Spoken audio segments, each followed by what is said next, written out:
Okay, I'll call this meeting of the Tuesday, April 6th Plan Commission to order. If there are those present that will wish to speak later and have not been to a Plan Commission meeting, the way it works is I will introduce the item by title, and the staff will give a summary, and then the Plan Commission will offer technical questions. When that's finished, then we'll open it up to the public for your input. After that, we close the public comment and bring it back to the commission for a vote. So we'll start with a roll call. Mr. Coulibaly? Here. Miss Davy? Here. Mr. Ford? Mr. Grove? Here. Mr. Kiefer? Here. Mr. Mitchell? Here. Mr. Perry? Present. Mr. Stengel? Mr. Marshall? Here. Mr. Hintz? Present. Chairwoman Prop? Here. 9 present. Okay, Plan Commission, you have the March 16 meeting minutes. What's your pleasure? Hens, motion to approve. Davy, second. Any questions or discussion on the minutes? Then we'll call the roll, please. Mr. Perry?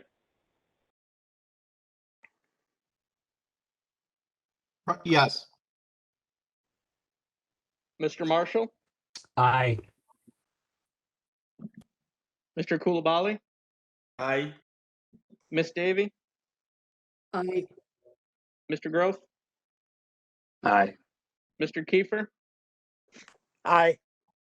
Mr. Mitchell? Aye. Mr. Hintz? Aye. Chairwoman Prop? Aye. Minutes are approved 9-0. First item is a public hearing. Review the 2021 Annual Action Plan Community Development Block Grant Program. The chair will accept the staff report as part of the record. Go ahead, staff.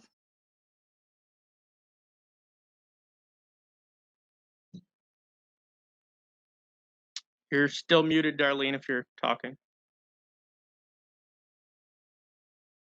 All right, sorry about that. Here we go. Thank you, Madam Chairman.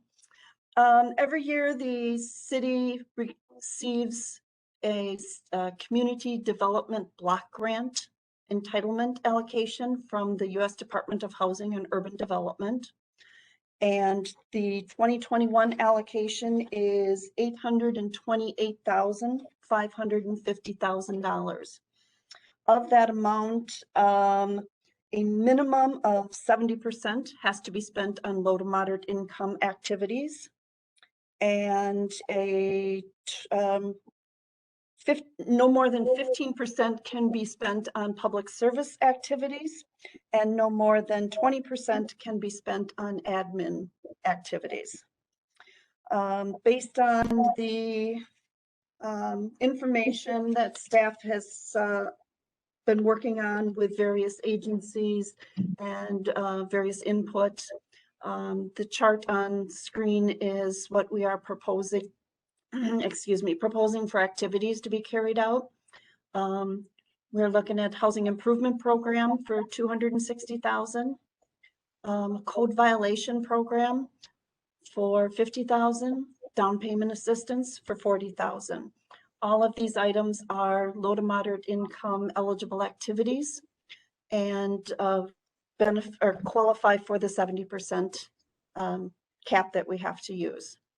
Neighborhood initiatives, we're anticipating using money for Rock the Block, and also working with the fire department on installing smoke detectors and carbon monoxide detectors.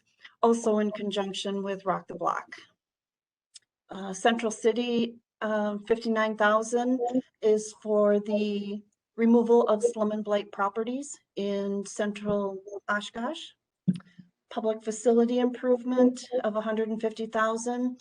We're anticipating working with a nonprofit in a public facility improvement that they have been in discussion with staff, but I can't disclose the location or the item at this time. I apologize. Public service agencies for 120,000. This is for, again, direct benefit to low to moderate income individuals. For example, like the Literacy Council, Christine Ann, Day by Day, the various public service agencies that apply for funding, and we have a review committee that looks at those items and decides on the funding allocation based on what we have available. And then there would be 39,000 for admin and fair housing. Plan Commission is being asked to make a determination of consistency, that these proposed programs and activities are consistent with the city's comprehensive plan, the comprehensive plan update, and any other official maps and planned activities of the city.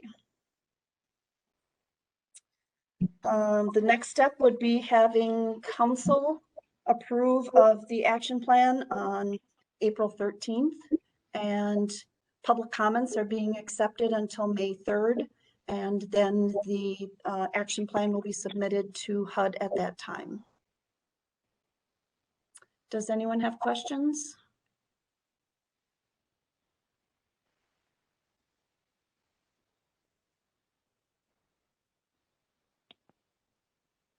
I see Mr. Mitchell. Greetings. Thank you, Darlene.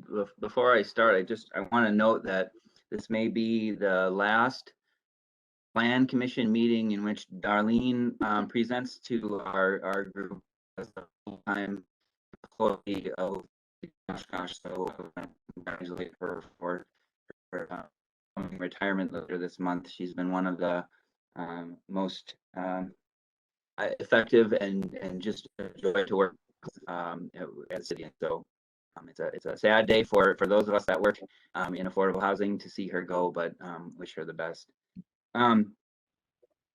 Last Plan Commission meeting, or one of the recent Plan Commission meetings, there was a new development being proposed, or even two, out on the west side of town, and we talked about the possibility of somehow incorporating affordable housing, even if it's one or two lots, into these developments, because they don't often include that. And what we have is we have a concentration of wealth in a small area, which impacts neighborhoods, it impacts schools, and I know that it's really important to invest in our central city, but I'm wondering if at some point, maybe over the next year, there's an opportunity to explore, are there ways in which these funds can also be utilized to expand the area in which affordable housing is available?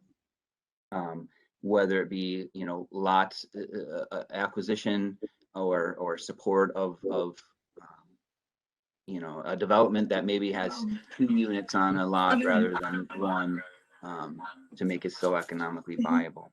Not something that needs to be changed here, but something I think that really should be looked at. Along with that, then, is looking at the historical use and location of CDBG funds. Can you hear me? Yes. Okay, great. Is there a map that shows maybe over the last 15 or 20 years, where funds have all been utilized with CDBG program? Off the top of my head, I would say no, Justin. That might be an interesting thing to look at, and maybe that's a great job for a future intern. But it may closely correlate to figure out how many percent. These are the areas in which we have high concentrations of poverty, and that's where we're investing these funds. However, maybe some of the investment of these funds into some of these other areas would enable us to have a better mixed income neighborhood. I know we have, we did map out a lot of the housing improvement loans that have been made over the years. So I know we do have that. Public service, no, because those serve the community, so that's, too difficult to identify just a specific site for that. So that would be too difficult to do. But yeah, I think Jeff now on our staff has, I don't think it's been updated for a few years, but I can see if he has time and we can update that with the housing improvement loans that have been made over the years, so. Great. And your question regarding new construction for affordable housing, CDBG funds cannot be used for new construction. So any new construction would not be eligible for even potential consideration under CDBG. Right. I mean, what you look at is different strategies, I think. Not necessarily the bricks and mortar type of support, but maybe there's other avenues in which those funds can be utilized. The last thing that I had is in the handout. There's no real assessment tool, so it's not something you have to change right now, but it would be great in the future for these reports to include what are our objectives and then what are the the outcomes. So what are our objectives? What are we trying to achieve with these allocations? And then, some sort of follow-up that shows, well, here are the outcomes. These are measurable outcomes that we can share related to the use of these funds. Maybe you have that information. I haven't seen it in any of these presentations. Okay. Thank you. You're welcome.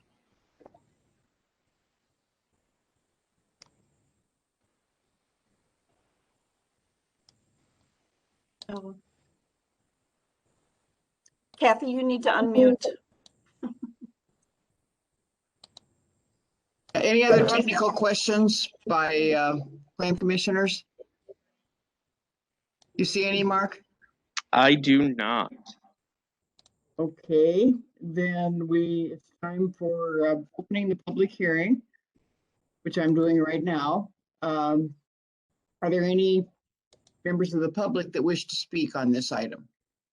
The action program for the development block grant.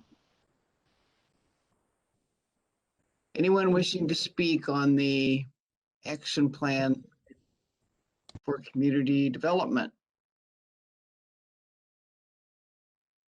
I do not see any. Okay, I don't either. Then we will close the public hearing. And commission, then I think we need a motion that this block grant program is consistent with our comprehensive plans, correct? Make a motion to adopt the findings and recommendations as stated in the staff report. Again? Any discussion? Then call the roll. Mr. Perry, Aye. Mr. Marshall, Aye. Mr. Coulibaly, Aye. Miss Davy, Aye. Mr. Groth, Aye. Mr. Kiefer, Aye. Mr. Mitchell, Aye. Mr. Hintz,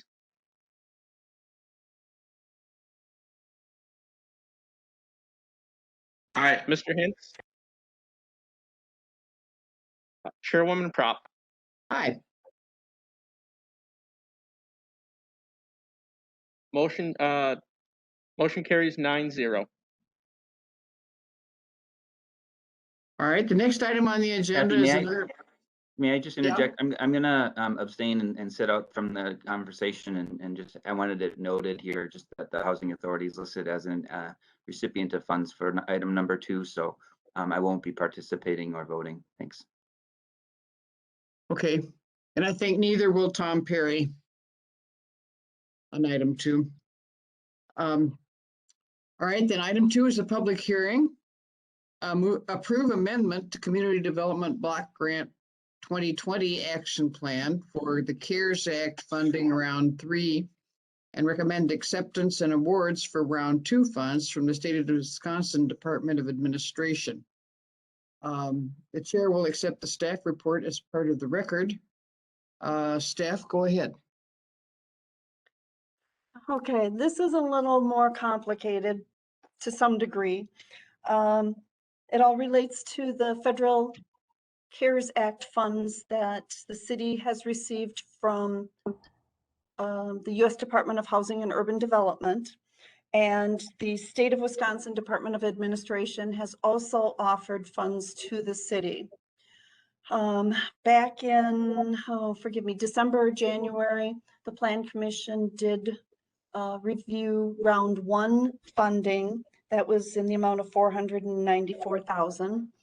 And we decided to hold off on round 2 and 3 funds until the first quarter of 2021, only in the event that if there was an emergency outbreak or anything of that nature, that we might have the potential for some immediate funds available that we could address any situation. Things are looking a little better. Everyone is starting to get shots. So staff had the review committee look at the remaining applications we had on file from the November 2020. And we have made additional funding allocations based on round 3 funds from the U.S. Department of Housing and Urban Development in the amount of $292,000, and also round 2 funds of $210,000 and odd change from the state DOA. Now, these funds have to specifically prepare, prevent, or address COVID. So these are a little different than our regular CDBG funds that can be used for a variety of different activities. This is, again, directly related to COVID funding. And these funds our activities are also retroactive to February 1 of 2020. The only item that's a little different that we are looking to do with these funds is we are looking to enter into an agreement with Wisconsin Women's Business Initiative Corporation, also known as WIBIC, to do some emergency micro business loans in the amount of $150,000. So otherwise, everything else is, and those again, it will be to businesses that have been impacted by COVID. There'll be certain guidelines they have to follow. Economic development is a little different than our normal public service activities, but they still have to comply with all the federal guidelines. So we are requesting the Plan Commission to amend, get my words right, I'm sorry, amend the 2020 action plan to include round 3 of the CARES Act funds, and then accept the round 2 funds from the Wisconsin Department of Administration.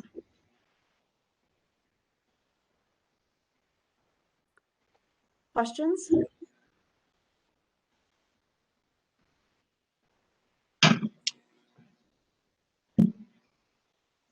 Looks like you're muted yet, Kathy, but I do not see any. Looks like Miss Davy. Right. Yes, Margie Davy. I was just curious what the $22 is. The round 1 funds that were allocated to AdvoCap, the $22 will round up what their round 1 allocation was. It was something the committee wanted to do. So that's what it is. I apologize. Any other questions by plan commissioners, technical ones? Yeah, I don't see any. Then we'll open the public hearing. And ask if there's anyone from the public that wishes to speak on this item. Is there anyone from the public that wishes to speak on this item? I'm not seeing. Yeah, I do not see any. Okay. Then we'll close the public hearing. And commission, we need a motion.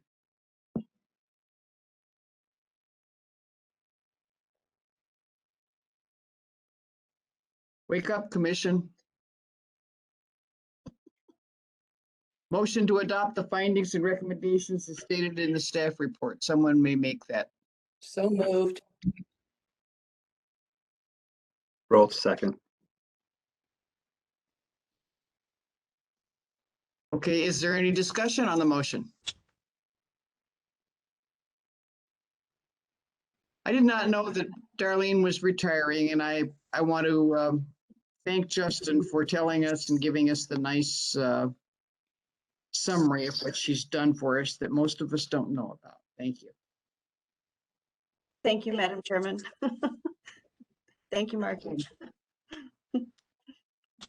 Okay, then I think if there is no discussion, we're ready for a vote. Mr. Marshall, Aye. Mr. Kulabali, Aye. Ms. Davy, Aye. Mr. Groth, Aye. Mr. Kiefer, Aye. Mr. Hintz, Aye. Chairwoman Prop. Aye. Motion carries 7-0. Okay, we'll go on to item 3, residential design standards variance to allow window closures on the front facade at 2328 Hickory Street. Were there any site inspections? I had one. Any other site inspections?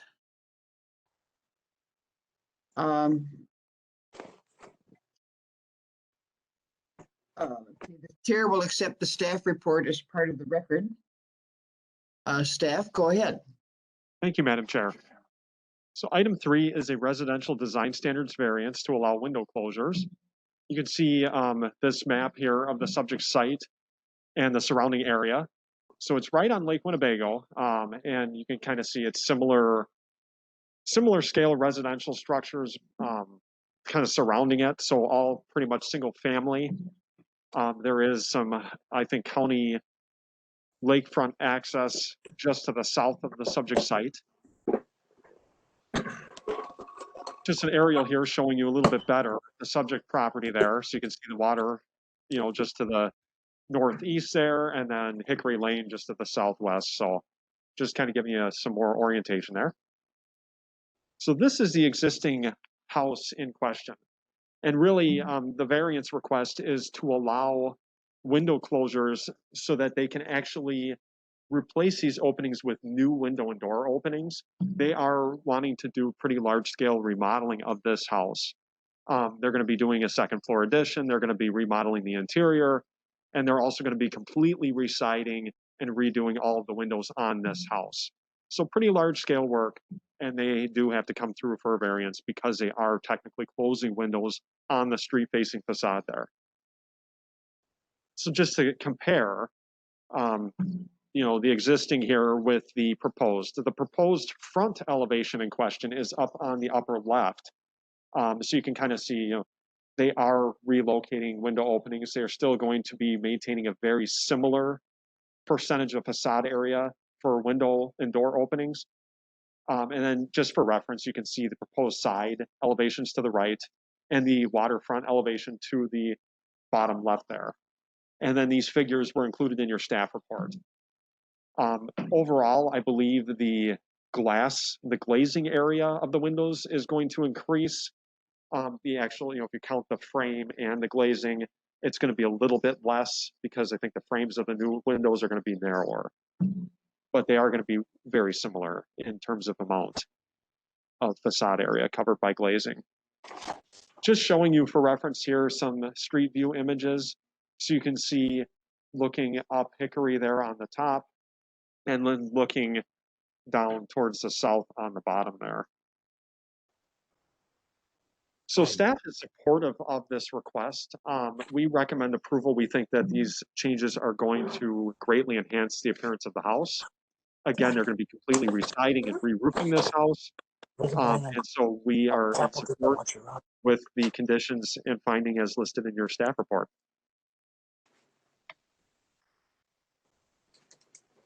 She's gonna be upset. Are there any technical questions from the commission?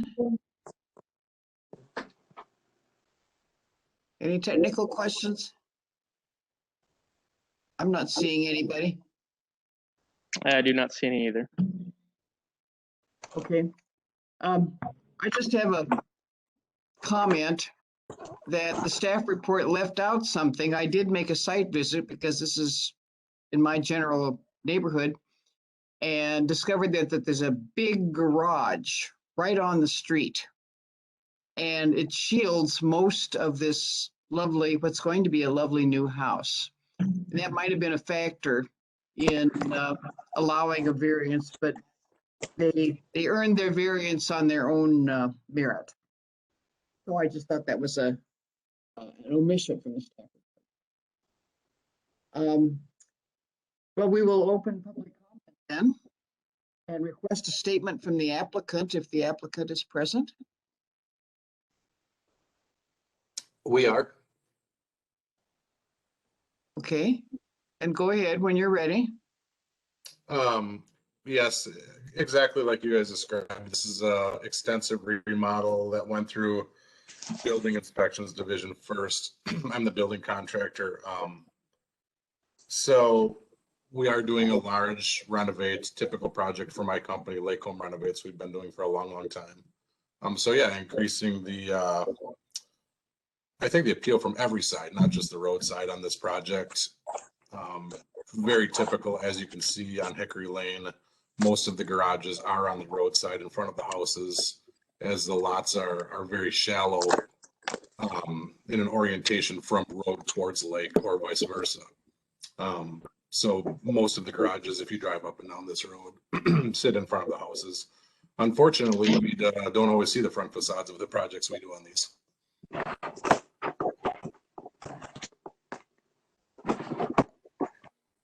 Additionally, as far as glazing, amount of glazing has increased slightly.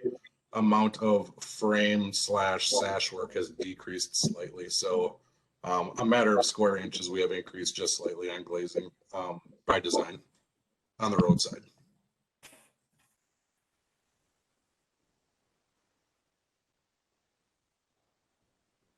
Okay, you have anything else right now?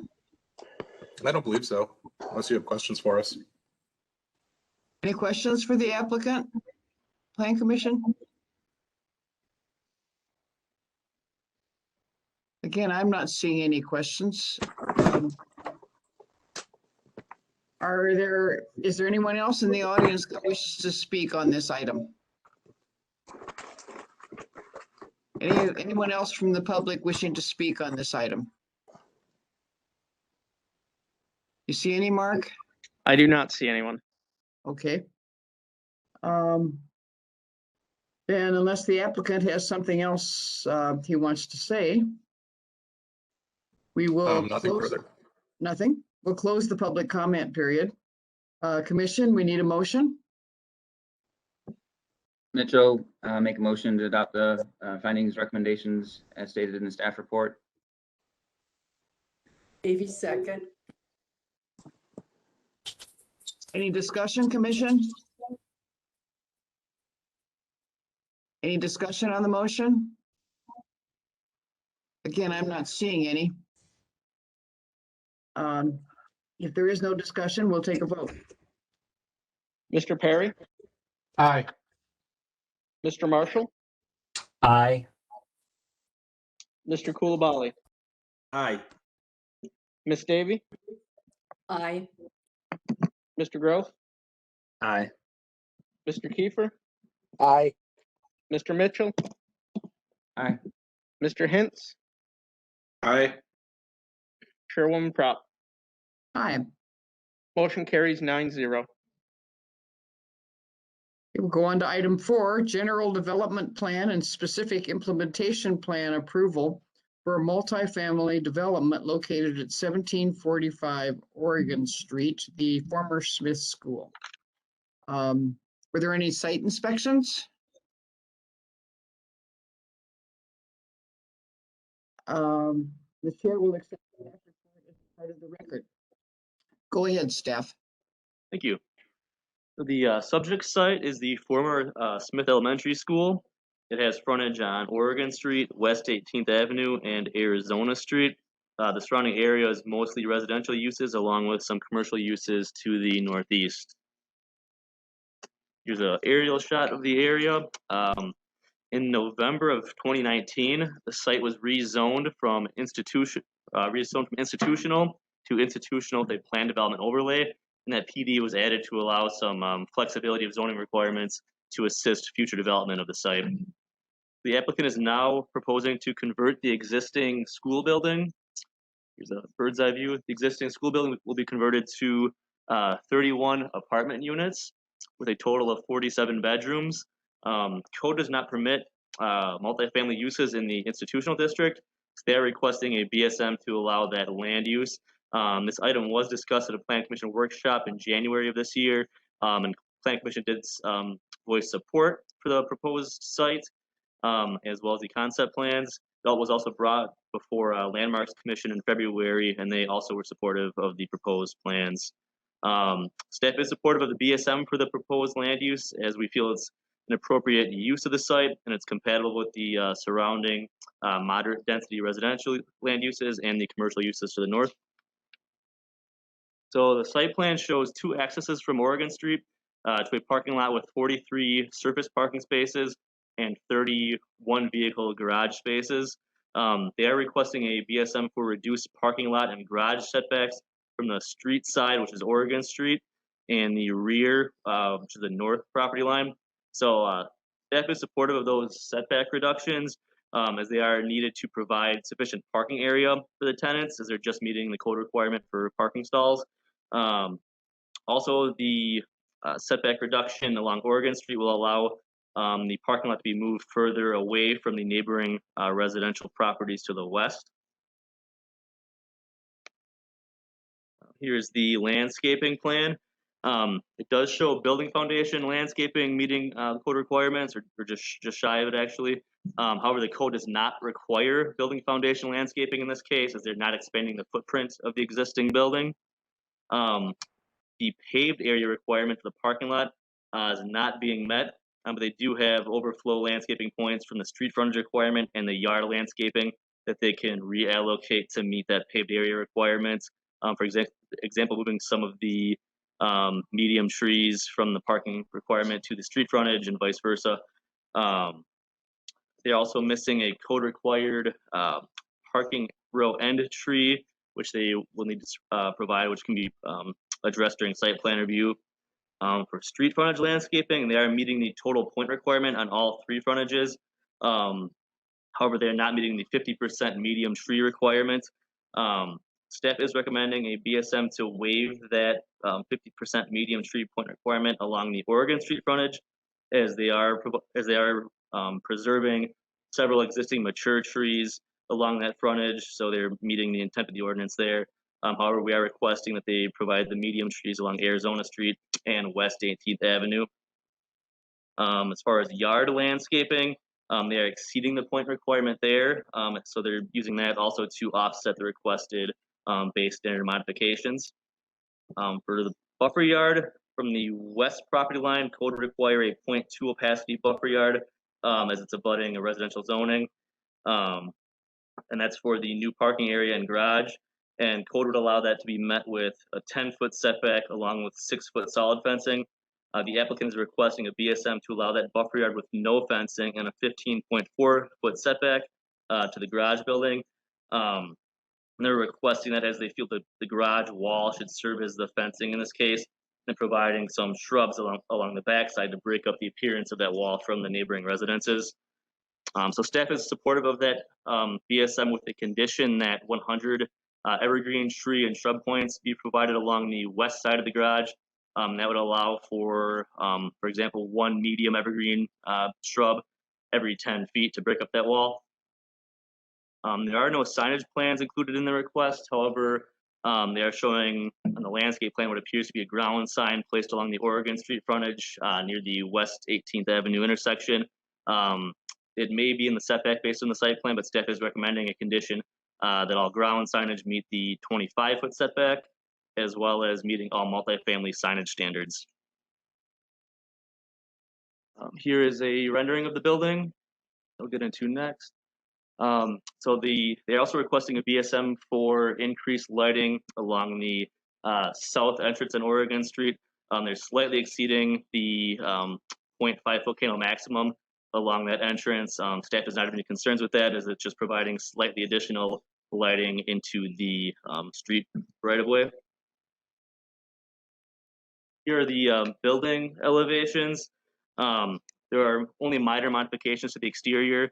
Some of those include restoring some of the basement windows that were previously removed, upward extension of a portion of the existing gymnasium to match with the existing 2-story height of the rest of the current gymnasium area. And then interior renovations include apartment units on both stories, which will result in added windows to the exterior of the facade, and any areas that are affected will be finished with matching brick veneer to be installed.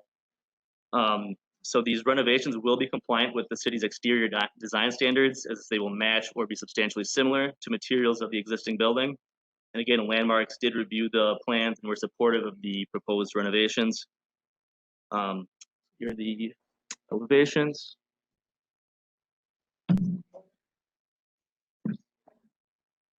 Here are the garage elevations and dumpster enclosure elevations, which will use matching brick material to screen the dumpsters. So overall, staff is supportive of the request, and staff is comfortable that the applicant has adequately offset the requested BSMs, and the site is overall complementary to the surrounding area. So with that, staff recommends approval of the GDP and SIP with the findings and conditions listed in your staff report. Okay, Plan Commission, are there any technical questions? Any technical questions? We've had some excellent workshops, so. When we Derek. vote eventually Looks for like this, Mr. it's going to Grove. be. Yes, Derek. I was just wondering what's in between the two entrances for the parking lot. Is that going to be like a play area, or because I know there's a little park there now.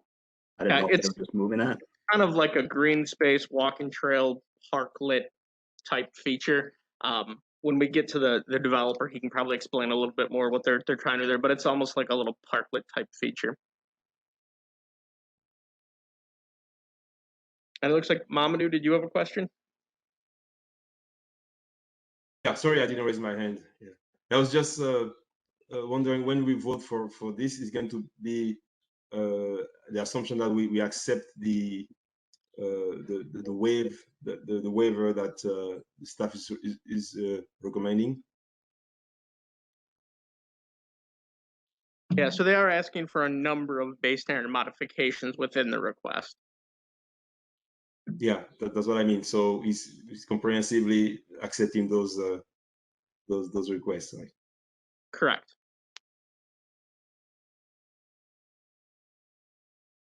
Any other technical questions? I'm not seeing any. Looks like Mr. Mitchell. Okay. Thank you. Is this the last time that this will come before the Plan Commission, or is this just Correct. one of This the would steps? be approval of their general development and specific implementation plan. It would be the final approval process for the land use. Okay. Any other technical questions? If there are none, we will open the item to public comment. and request a statement from the applicant.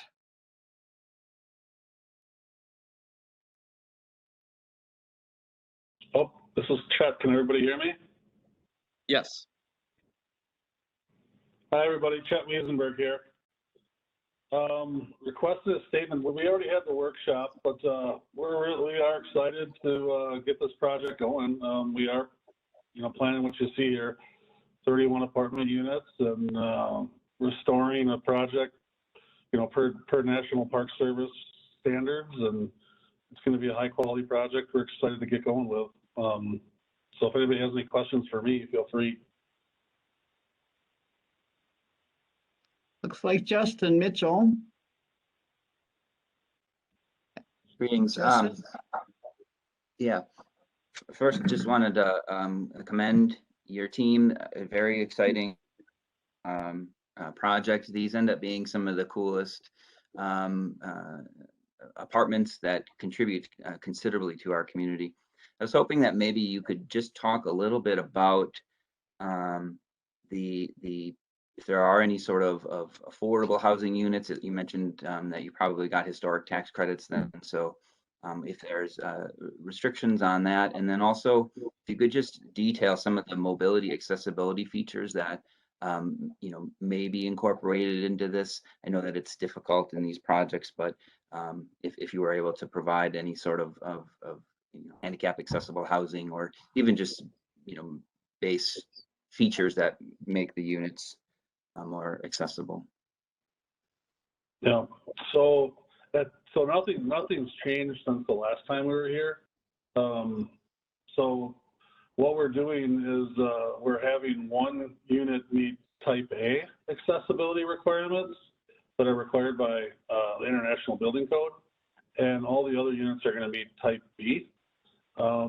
So all of the units are accessible without elevator. So there is an elevator there, but the second floor units in the gymnasium are not accessible by elevator. And then there are also 2 units in the lowest level of the historic school that also you need to go up about 4 or 5 steps to access. Other than that, all the other units are accessible by wheelchair. Like I said, beyond that, we're meeting all the other, requirements for accessibility and clear floor space requirements and things like that.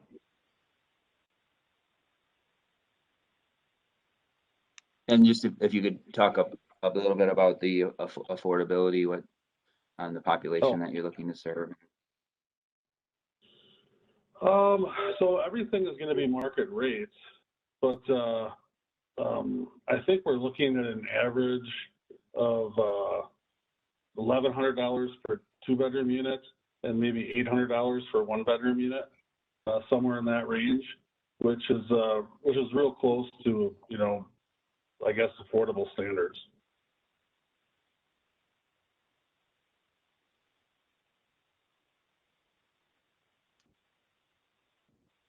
Okay, any other technical questions?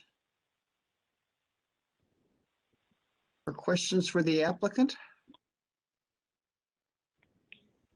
Guess I'm not seeing any. I'll open it up to the public. Are there any members of the public wishing to speak on this item?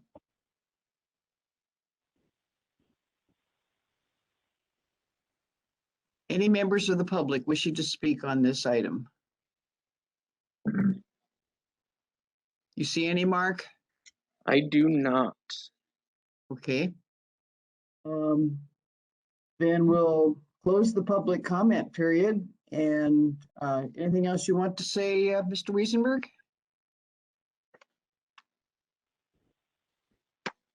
No, thank you.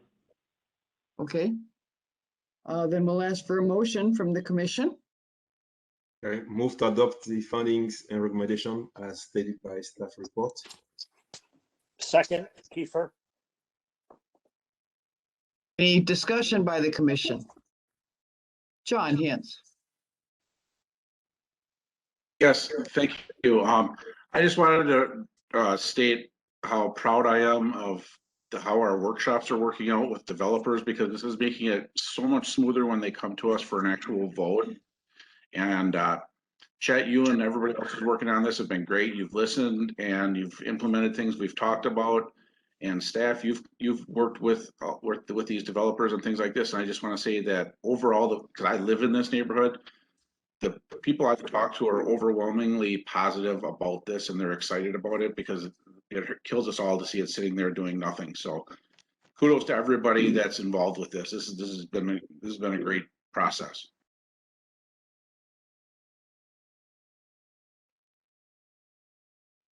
Thanks, John. I agree. You said it better than the rest of us could. This is going to be super. Anybody else wishing to have discussion? And if not, we'll call the roll. Mr. Perry, Aye.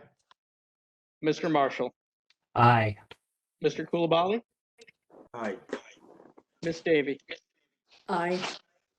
Mr. Grove, Aye. Mr. Kiefer, Aye. Mr. Mitchell, Aye. Mr. Hintz, Aye. Chairwoman Prop. Aye. Motion carries 9-0.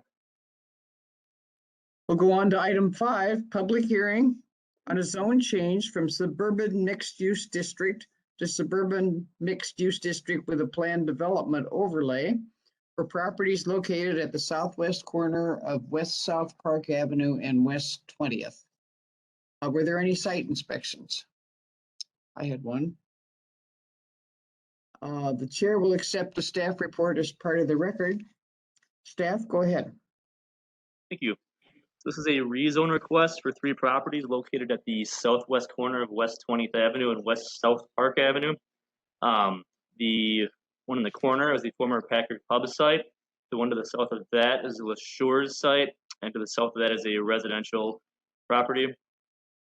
So here's an aerial view of the subject site. The applicant is requesting to rezone all 3 parcels from the existing suburban mixed-use district to suburban mixed-use district with a planned development overlay. A view of that.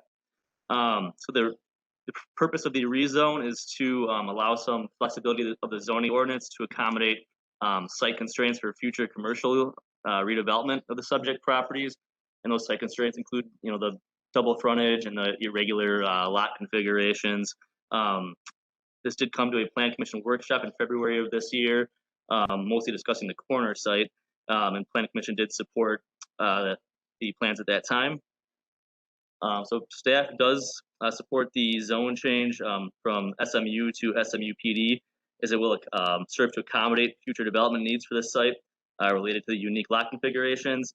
It'll also be consistent with the 2040 comprehensive land use plan recommendation of interstate commercial use for the area, as well as the surrounding land uses, which are predominantly commercial.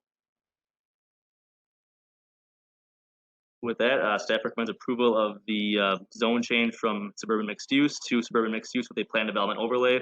Now, as a note to that, the next item will be a general development plan for the corner property. Yeah, so just a note for those in attendance and plan commission, this is split into 2 separate requests on the agenda today because the zone change goes across multiple property lines, and the following GDP item takes into account some of those properties, but not all of them, which is why they are separated into 2 requests.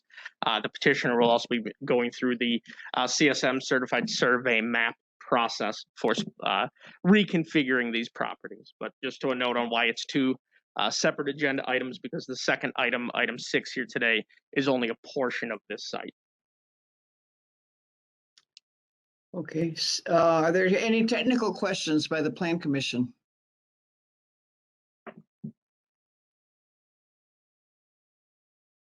Any technical questions by the Plan Commission?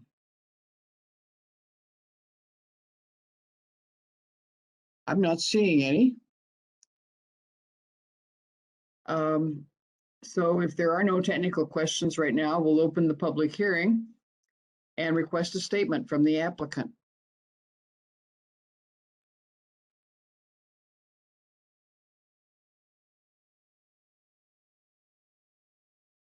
Is the applicant Yep, can you present? hear me? Yes. All right, perfect. I guess where would you like me to start in relation to the rezone? Correct. Okay.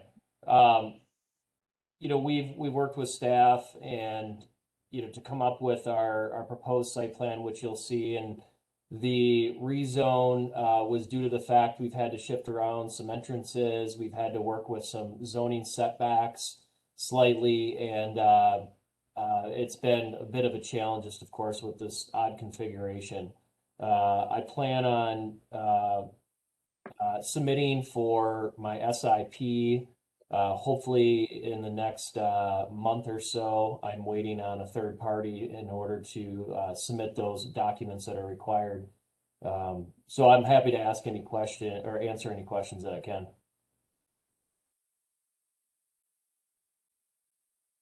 Okay, any questions by the Plan Commission for the applicant?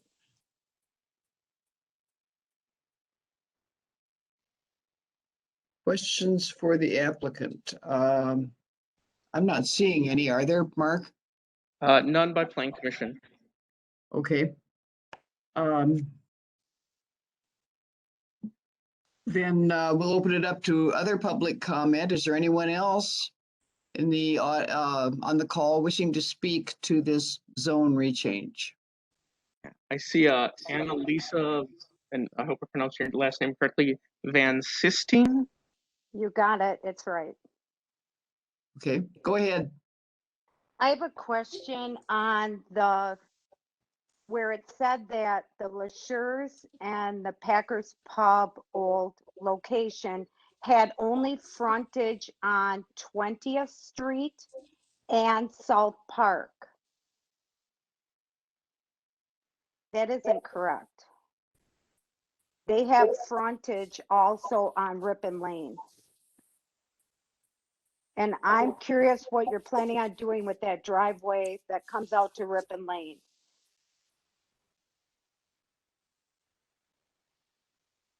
So when we get to the next agenda item, we'll be able to show the site plans to explain that a little bit better. That's item 6 here. We can kind of show that.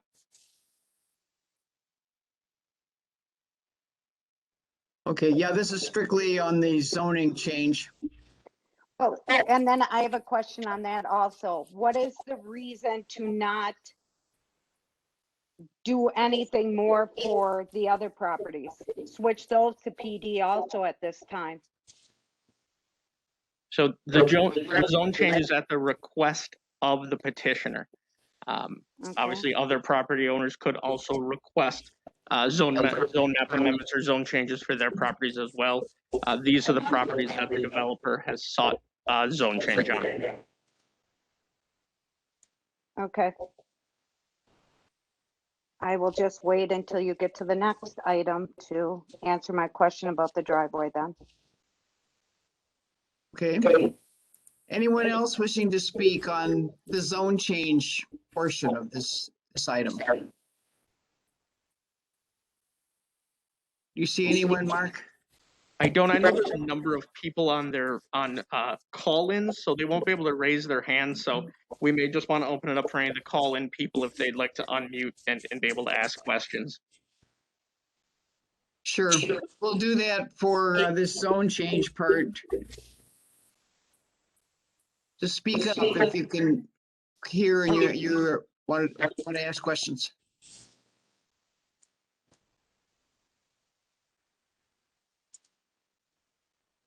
Anyone on call in? Oh.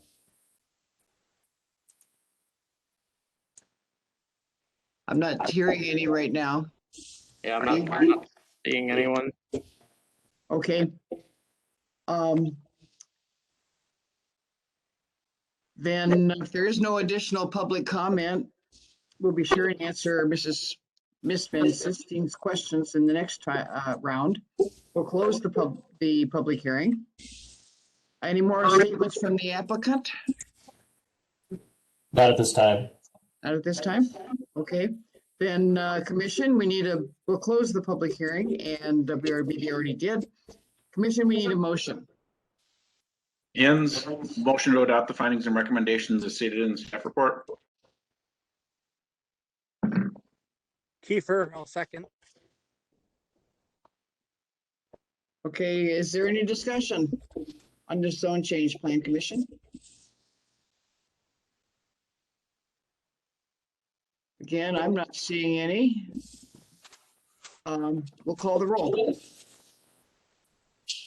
Mr. Perry, Aye. Mr. Marshall, Aye. Mr. Coolbally, Aye. Mr. Davy, Aye. Mr. Grove, or Mr. Aye. Grove, Mr. Kiefer, Aye. Mr. Mitchell, Aye. Mr. Hintz, Aye. Chairwoman Prop. Aye. Motion carries 9-0. Okay, we'll go on to item 6A. The general development plan for these properties, southwest corner of West South Park and West 20th Avenue. Again, any site inspections? I had one. The chair will accept staff report as part of the record. Go ahead, staff, with your summary. Thank you. So this is the general development plan. Same subject side as the previous item, only this pertains only to the corner portion, corner parcel. Here's a subject view of the property. Is the former Packer pub site, and it also included a drive-through car wash on the western portion. Here's a kind of a bird's eye view of the site. So here is the general development plan, site plan. It includes dividing the subject parcel into 2 commercial lots. So you can see they'll have frontage on West 20th and West South Park Ave. They will both have their own parking area. They will have a shared access off of West 20th Avenue going through to West South Park Avenue. And as they're sharing the driveway access to the both parking lots, it will require a cross-access agreement. Access control variances will also be needed for the number of driveways going to 2, the driveway width, and the lateral clearance for these driveway access, and that will be addressed under the following item. With approval of the rezone, the applicant will then be requesting a base standard modification to allow reduced front setback along West 20th Avenue for the parking lots to 10.7 feet, where code requires a 25-foot setback. And they're also requesting a BSM to allow the dumpster enclosure, which is access from West South Park Ave, to be located between the principal buildings and the street frontage. Again, this was discussed at a Plan Commission workshop in February of this year. Plan Commission did voice support for the concept plans, but preferred a single access off of West 20th Avenue, which is what is now being proposed by the applicant. Here is the kind of a preliminary landscape plan. At this time, the applicant, I believe, does intend to meet all landscaping requirements, and a BSM would need to be applied for any code exceptions, which would be addressed during the SIP process. They are showing a monument sign on both commercial properties, which appear to meet the setbacks. Sign renderings were not included with the request. So staff is supportive of both the requested base standard modifications for the setback and for the dumpster enclosure location, as the site has unique lot configuration that results in difficulties meeting those requirements.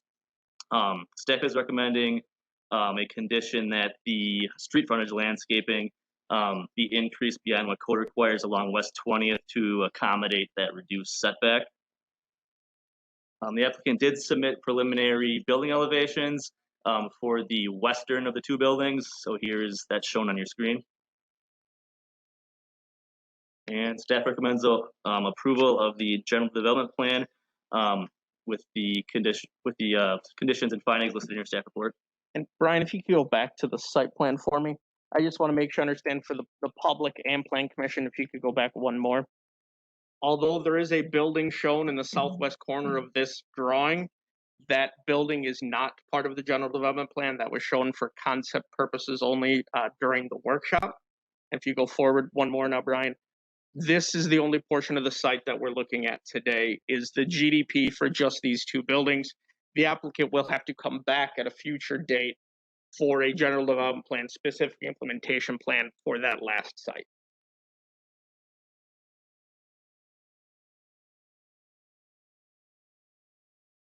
Okay, technical questions, Plan Commission, looks like John Hintz has one. Thank you, Kathy. Actually, I have a couple here.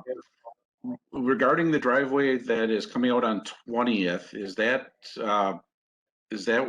in line with where the westernmost driveway was, or is it, I mean, I'm wondering because is it directly across from any access across 20th Avenue, because that would create problems with left turns in that area. Yeah, can you go to the aerial? I recall this was one of the things we discussed at the workshop. It is, and Justin Gierock, jump in if I'm incorrect anything I say here. It is a little bit farther south. It almost splits the difference between the two driveways you see off South Park today. And Mr. Waller, again, when we get to your comments, if I'm wrong here, please correct me. But I believe it shifted a little south from that northern South Park entrance that you see in the existing. It's shifted south a little bit from there. So it's similarly matched up to the one across 20th. It may not match up exactly, but it's a little closer. Okay, thank you, Mark, and I'll look forward to hearing from the developer on that. And this is specifically for city staff, because I had mentioned at the workshop about the lights, the turn signals on South Park Avenue, how they have the capability to have left turn arrows, but they aren't utilized. And I think that would actually help with traffic flow in this area, utilizing the left turn arrows. I was just, if you haven't, I know we're only in the general development plan part, but figure before we get to the SIP, it'd be a good time to remind you guys to maybe talk to somebody in traffic about those lights on South Park also. Yeah, we can have that conversation with Mr. Collins from traffic.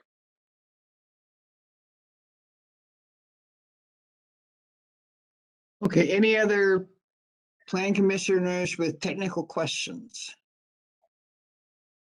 Technical questions from the Plan Commission? I'm not seeing any. Then we'll open public comment and request a statement from the applicant about this development plan.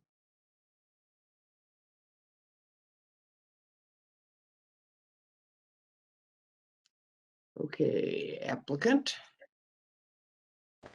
John, just to answer your question, you can kind of see it in the background. You'll notice where the existing curb cuts are, and we took staff's recommendation to, eliminate a drive aisle and move it a little further away from the light. So if you look in the background, I don't know if you can zoom up on the drawing, but just to the northeast of the what's shown as the southern entrance, right there, you'll notice that is one of the curb cuts that will go away. So we're essentially utilizing the existing curb cut that's already there. So we consolidated it into one curb cut to get further away from the light and have better through circulation through the site.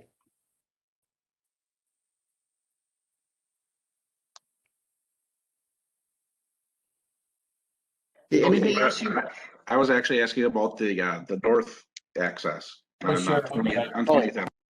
The one on 20th. Yeah, it does not line up directly across. You'll notice if you look in the background again, you'll see that where the easterly portion of the new drive aisle is kind of lines up with the westerly boundary of the old drive aisle. So you notice we slid it over maybe 30 feet to get it further off the light, just per recommendation of staff. So that's about, if I can get this mouse to cooperate, John, I'll show you.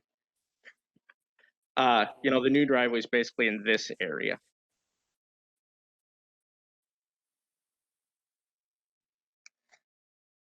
Back to the site plan.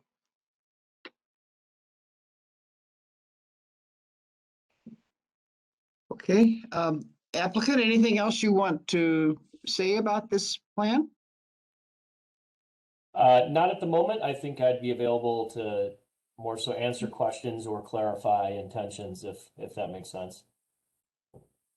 Okay, I just want to say that I'm grateful. I thank you for your new curb cut, your new access plan. I think it's marvelous. Great. Well, it's been very helpful to have the workshop and have the opportunity to work with staff prior to coming into these meetings, as was mentioned earlier. It's definitely helpful for the developer. It helps the commission also, as John said earlier. If you have no other additional comments, I'll request comments from the public, and this would be where Annalisa can get her questions answered. You want to ask them again, Annalisa, or? Sure. Are you going to address now about the LaSure's property or not, or is that going to be at a future meeting? Yeah, so Sorry, go ahead. Yeah, so right now, like I said, that image that we have up right now with the southwest, the current proposal has no driveway accesses onto Ripon Lane. They're on 20th and South Park. They will have to come back when they try to develop we'll call it the southern half of LaSure's property and the house that they purchased as well that would access out to Ripon Lane. They will have to come back through this process, including notifying neighbors when they try to develop that area. To comment on that, my intention would be to go through the same process that I went through on the two specific sites in question right now, to work with staff to come up with an amenable site plan that meets staff requirements and addresses issues, just like I did with the other portion. And what I have shown there is a placeholder. I don't have anything at the moment to propose for that site. What is your time frame for developing the site that you're concerned about now? For the GDP that's in question at the moment, or for the LaSure site? For the one, if you know either date. LaSure's I don't. It's market dependent. So once a deal comes to the table that makes sense for both parties, then I would move forward with the site planning for the properties, the buildings shown in the current GDP request as soon as possible. Do you have any plans to put up any type of fence, wall, anything in between this and the resident properties that will be left in this area? We haven't got to that point with the LaSure site, so. Well, even the backing of where the car wash is as of now. Not at this point. Do you have any plans for that, since that's basically almost can start being our backyards? Not at this point, because the back of the car wash borders property that I own. Okay.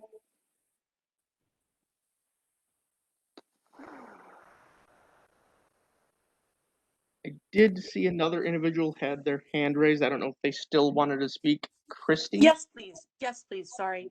The icon on WebEx was being uncooperative, showing whether it was raised or not. So apologies for having it going a million times. But I was going to ask, with that corner development, on the drawings, I see the retention areas. Will there still be a sidewalk there?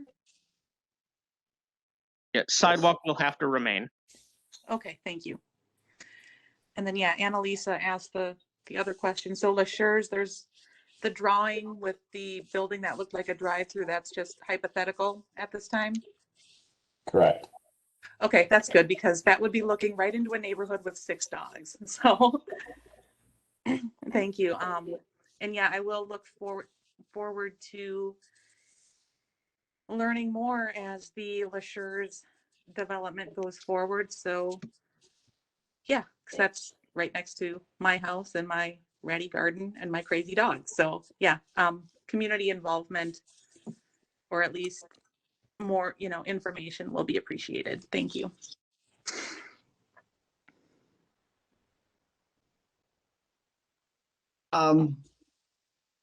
Is it all right if Annalisa speaks again? That would be up to Plan Commission to determine. Any objections, Plan Commission? Normally you get one shot at it, but Oh, I how don't see would a I know? problem if you want to ask something else. Go ahead. Thank you. I would have known that since it's our first experience at this. I do have a question. Is it Todd that said that he owns the property that joins the existing car wash? Correct? It would be the Lashers and the home next to Lashers to the west. Okay, those are your properties at this time. Right now, they are under contract and we have not closed yet. I'm just curious if anyone has been concerned to ask, to even speak to the other residents that are down this road, lane, whatever you want to call it, or is that just something that really isn't taken into consideration for these type of changes? Yeah, as they go to develop that area, one of the requirements will likely be a neighborhood meeting to talk through the neighbors when they start to try to develop adjacent to them. Okay. That is all I wanted to know. Thank you. Thank you for speaking out. All right, anyone else from the public that wants to speak on this item? Anyone else from the public? Are you seeing any? No one else from the public. Okay, then we'll close the public comment period. And applicant, did you have anything else you want to say? Not at this point. Okay, I have a question. I'm a little out of the loop, but is the Lashers property closed now, that particular building? Not at the moment, but he would have to speak to his plan. I believe he has a plan to consolidate into one location, into his other location. Is my okay. Okay, I've been. It looks like Justin has. Justin, do you have a question for the applicant? No. Okay. Okay. All right, thank you. I've been curious about that. Then if you have nothing else to say, Commission, we need a motion. Hens, motion to adopt the findings and recommendations as stated in the staff report. Marshall, second. All right, discussion on the motion. Justin, do you want to speak? Thanks. I just wanted to follow up the sentiment that the individual said regarding involvement of the neighbors. Certainly is important, and I know that at our workshop, planning staff indicated that in the near future that whole region, that section of town would be part of a planning, I guess, session for future use and development, and so certainly neighbors should watch out for when that comes up, and there will be, I would imagine, a lot of opportunity for active participation in that.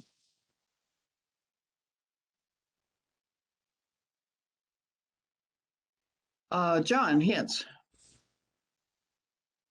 Thank you, Kathy. And again, I without being as long-winded as last time, I just want to send kudos out to the developer and to staff and everybody that was at the workshop and all of us. I mean, again, we're making this process, it seems like a lot better for developers. And I'm hoping that the word spreads and we actually get a better reputation as working with developers. So you guys are setting the standard that hopefully we're going to keep up for a long, long time. So thank you. Any more discussion on the motion? Seeing none, we can call the roll. Mr. Perry, Aye. Mr. Marshall, Aye. Mr. Kulabali, Aye. Ms. Davy, Aye. Mr. Groth, Aye. Mr. Kiefer, Aye. Mr. Mitchell, Aye. Mr. Hintz, Aye. Chairwoman Prop. Aye. Motion carries 9-0. We'll go on to item 6B, same properties, access control variances for this southwest corner of West South Park and West 20th. Site inspections. The chair will accept the staff report as part of the record. Go ahead, staff. Thank you. So this is an access control variance request for actually 3 access control variances for the access to the site. They're requesting reduced lateral clearance from West 20th Ave. Pardon my mistake. I had Jackson Street. It should say West 20th Street to 28 feet, where code requires 75 feet. Increased driveway and curb cut width to 37 foot for driveway and 40.67 feet for curb cut along West 20th, and 34 foot for the driveway and 42.8 feet for the curb cut along West South Park Ave, where code allows a maximum entrance width of 30 feet for the driveway and 40 feet for the curb cut. Also, increased number of driveways to 2 driveways. Staff is supportive of the reduced lateral clearance to 28 feet, as that still provides stacking for 2 vehicles. Also, the parking lots are relatively small, with 60 total stalls in the site. As proposed, we'll have entrances with left and right turn lanes to alleviate those potential stacking concerns.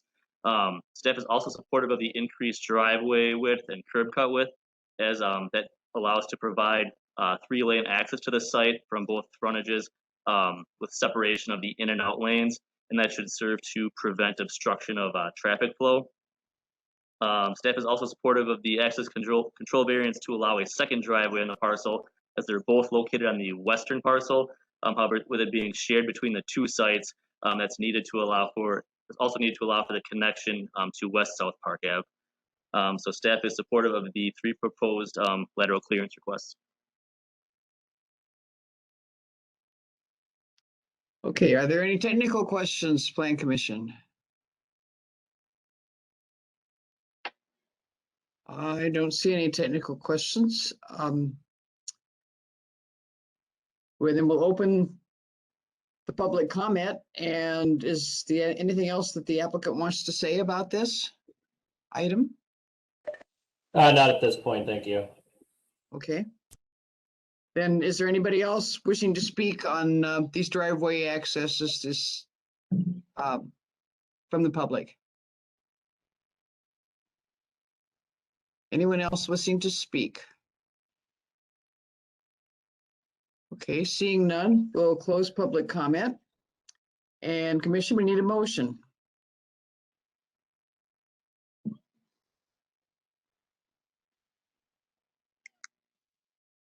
Motion, Commission. Ken's motion to adopt the findings and recommendations as stated in the staff report. Second. Okay. Sorry, who was the second? I heard 2 people at the same time. Yeah, I did. Yeah, Mahmoud. Thank you. Discussion on the motion, Commission. I'm not seeing any. Then we'll call the roll. Mr. Perry, Aye. Mr. Marshall, Aye. Mr. Kulabali, Aye. Ms. Davy, Aye. Mr. Groth, Aye. Mr. Kiefer, Aye. Mr. Mitchell, Aye. Mr. Hintz, Aye. Chairwoman Prop. Aye. Motion carries 9-0. Okay, if there's no other business for our regular meeting, is there, Mark? No, I do want to note just quickly for Plan Commission, didn't make it on the agenda and I apologize, but this Thursday we do kick off the housing study that we spent a lot of time talking about. So exciting to finally get that started. Wonderful. All right, then we need a motion to adjourn. Kathy, if I may, just really quick as well, on please. May 5th, we've talked about homeless programming and development here previously. May 5th, there will be a planning session with homeless service providers and shelters in the community. Location is yet to be determined, but it may be of interest for folks to participate, looking at gaps in existing services and the role of the housing coalition. And so May 5th in the morning, I think it's 10 to 12 is what they're looking at currently. Well, excellent. Justin, if you could, if this is going to be of any kind of public meeting, I would appreciate finding out about it. Details. Sure, I'll send through Mark, and then you can notice properly. Once you get that time frame, if you could let me know and we can get it out. Got it. Mr. Hintz has something as well. Yes, no, Mr. Hintz? No. Okay.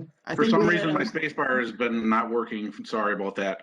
I just wanted to remind everybody, it is the first Tuesday in April, which means it's election day. And for the however many people are participating in this, including all of us, if you haven't voted today, please get out and vote. Yes, agreed. All right, I think we have a motion on adjournment, so we'll call the roll. Did we get a motion on that? Thought we did. If we didn't, I'll call for a motion. So moved, John. Marshall, second. Okay, call the roll.